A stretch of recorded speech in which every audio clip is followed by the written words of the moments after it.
reason, to ponder over his creation. Look at it. He wants to do that. But now when we are asking our learned men some of these questions, you see, because they haven't got the answer, the best way is to shut you up.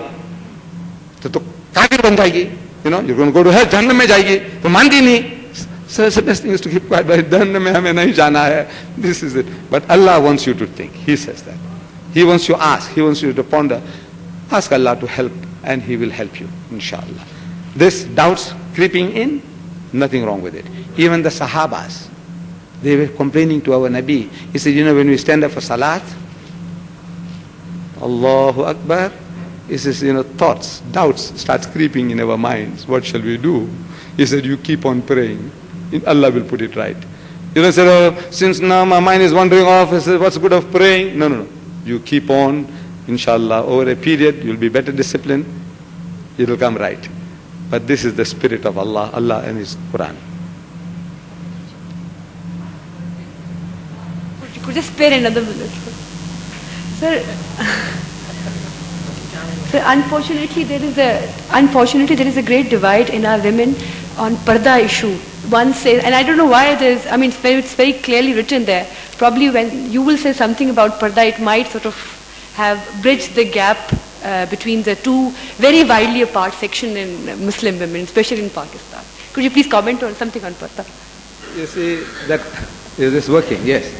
The type of parda I understand is this parda that I see before me. My wife, my daughter, this is the type of things that we have. You see, and there are people who go to extremes, so now, look, I mustn't see anything at all about you all. I said, right. But then what about, I said, this woman from inside that cloak, she is looking at me. Huh? Is it right? No, she's seeing, look, she can feast on me, she's going through me, with her eyes. Is it right? I can't see anything but a cloak, right? But she's seeing me. She's seeing every hair of mine in the beard that's standing out and all that, my eyes, my teeth and everything, and she's also, things are going through her mind. I said, shouldn't we, take out their eyes? Women, take their eyes out that they can't see men. No, I think it's going a bit too far. I don't know.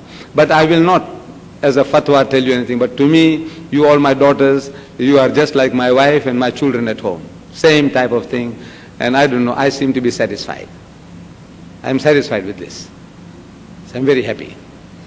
With the rest, I don't know. Let them start debating and questioning, I don't know. Let them fight. I'm not a Maulvi or an alim to give fatwa. But to me, this is acceptable.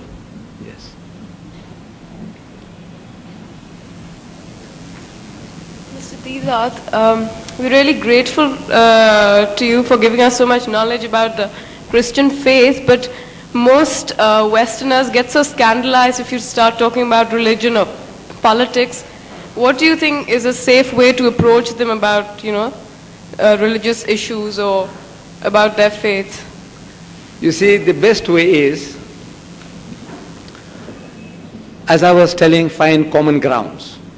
Common grounds. And this is what Allah is telling us in the Quran. He says, Qul, tell them, Ya Ahl al-Kitab, O people of the book, Jews and Christians, Ta'ala, come. Ila kalimatin sawa'im baynana wa baynakum. That we come to common terms as between us and you. Let us get onto a common platform. You start from a common base.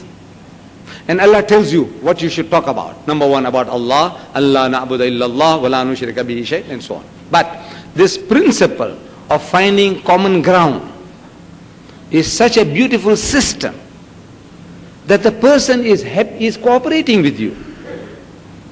Common ground. Start from common base. I said even with the atheist, person who don't believe in God, we say he's a kafir. I don't know what you say in Urdu for an atheist. Kya kehte ben? Atheist, one who doesn't believe in God. What do you say in Urdu? Dahriya. A guy is an atheist, he said there's no God. Now that he is supposed to be the greatest enemy. He is supposed to be the greatest enemy of deen. The man has said there is no God. Look, the Jews say there is God, the Christians say there is God, the Hindus say there is God. Here is a person, Dahriya, he said there is no God. And I am telling you, find common grounds with him also. Anybody. This is a beautiful principle. Allah says with the Jew and Christian, but it can be extended to anybody, everybody. Common grounds. So how do you find common grounds with the atheist? One who doesn't believe in Allah. How can you have anything in common? I said, look, if you know his background, very easy. You see, I come across Westerners. I ask them, what church you belong to? This is also very innocent. What church? Because among the Christians in South Africa, among the whites there are 1,000 different churches and denominations. Among the blacks there are 3,000 different sects and denominations. So, of Christians. And they're always asking one another, what church you belong to? What church you belong to? Are you a Jehovah's Witness? Are you a Seventh-day Adventist? Are you a Mennonite? Are you a Christadelphian? Are you a Roman Catholic? Are you a... They're asking, what church? What church? What church? So I ask, what church you belong to? The guy says, no, I don't go to church. I don't believe in God. So I said, congratulations to you. Mubarakbadi tumhe. He's shocked. When he says, I don't believe in God, he expects me to, start attacking him now. I says, no. I said, congratulations to you. He said, what for? I said, you see, if you told me you are a Christian, no congratulations. Because your father was a Christian, your mother was a Christian. You tell me you are a Muslim, I said, no congratulations. Because your father was a Muslim, your mother was a Muslim. No, what did you do? You inherited it. माँ बाप ने तुम्हें मुसलमान बनाया बचपन से तुमको ऐसा. What have you done? Nothing. So no congratulations. But if you say you are an atheist, I say congratulations. Because your father was a Christian, your mother was a Christian. You come from a Christian environment and you say you don't believe in God, you have been thinking. So I congratulate you for that. What made you say that there is no God? If your father was a Christian, they were going to church, mother was going to church, and now you say you don't go to church and you don't believe in God, you were thinking. So for that I congratulate you. Your mind has been working.